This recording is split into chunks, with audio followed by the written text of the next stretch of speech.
नवनाथों का परिचय। नाथ संप्रदाय भारतीय अध्यात्म और योग की एक प्रमुख परंपरा है।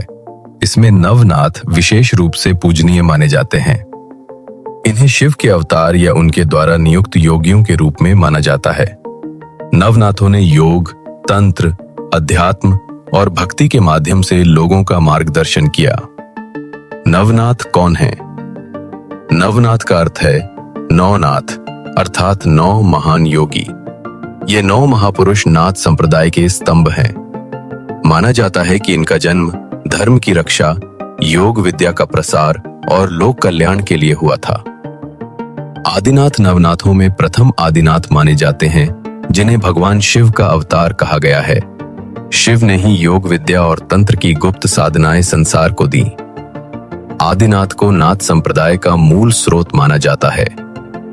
मत्स्येंद्रनाथ दूसरे नाथ मत्स्येंद्रनाथ हैं। इन्हें योग और तंत्र का बहुत बड़ा आचार्य माना जाता है। कथा है कि समुद्र में रहते हुए इन्होंने स्वयं शिव से योग का ज्ञान प्राप्त किया और फिर मानवों में आकर उसे फैलाया। गोरक्षनाथ नाथ संप्रदाय में गोरक्षनाथ का विशेष महत्व है। इन्हें मत्स्येंद्रनाथ का शिष्य माना जाता है। गोरक्षनाथ ने हठ योग को लोकप्रिय बनाया। उन्होंने समाज सुधार और अध्यात्म दोनों क्षेत्रों में गहरा योगदान दिया। आज भी गोरखनाथ मठ प्रसिद्ध है। जलंधर नाथ ये चौथे नाथ हैं, जिन्हें तांत्रिक और योग साधनाओं का महान ज्ञाता कहा गया है। इनका कार्य विशेष रूप से उत्तर भारत और नेपाल के क्षेत्रों में योग का प्रचार करना था। चारपटनाथ पांचवें नाथ चारपटनाथ नवनाथों का कार्य। इन सभी नवनाथों ने केवल व्यक्तिगत साधना ही नहीं की, बल्कि समाज को जागरूक करने का कार्य भी किया। इन्होंने योग, ध्यान, प्राणायाम और तंत्र की विद्या जन जन तक पहुंचाई। लोक आस्था में नवनाथ भारत के कई हिस्सों जैसे महाराष्ट्र, मध्य प्रदेश, उत्तर प्रदेश, नेपाल और कर्नाटक में आज भी नवनाथों की पूजा होती है। लोग इन्हें चमत्कारी संत और ईश्वर के अवतार मानते हैं। नवनाथ और हठ योगनाथ परंपरा का सबसे बड़ा योगदान हठ योग को माना जाता है।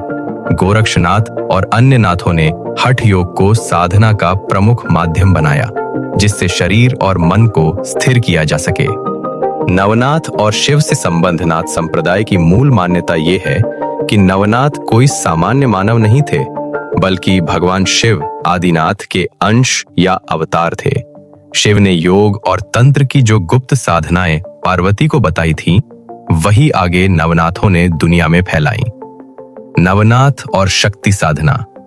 नवनाथ केवल योगी ही नहीं थे, वे शक्ति साधना के उपासक भी थे। इनका तंत्र शैव और शाक्त परंपराओं से गहराई से जुड़ा है। इस कारण इन्हें योगियों के साथ साथ सिद्ध पुरुष और तांत्रिक भी माना जाता है। मत्स्येंद्रनाथ की कथा।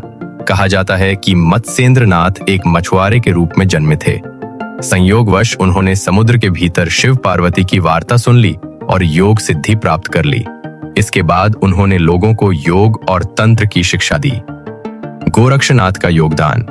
गोरक्षनाथ ने नाथ संप्रदाय को संगठित किया।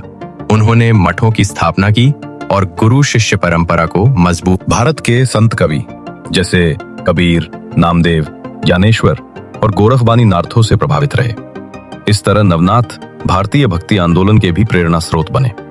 आज का नवनाथ संप्रदाय आज भी भारत और नेपाल में नवनाथों के अनुयायी हैं। गोरखनाथ मठ काठमांडू का मत्स्येंद्रनाथ मंदिर और महाराष्ट्र के नवनाथ मंदिर इस परंपरा के जीवित प्रतीक हैं। निष्कर्ष: नवनाथ केवल योगी नहीं, बल्कि धर्म, संस्कृति और समाज के महान मार्गदर्शक थे। उनका उद्देश्य आत्मज्ञान, वैराग्य और समाज की सेवा था। आज भी नवनाथों की परंपरा जीवित है और लोग उनसे प्रेरणा पाते हैं। अंतिम निष्कर्ष: नवनाथ केवल योगी नहीं, बल्कि समाज सुधारक, संत और आध्यात्मिक मार्गदर्शक थे। उनकी परंपरा ने भारतीय संस्कृति को गहराई से प्रभावित किया। आज भी जो लोग योग साधना और आत्मज्ञान का मार्ग अपनाते हैं, वे कहीं न कहीं नवनाथों से प्रेरित होते हैं।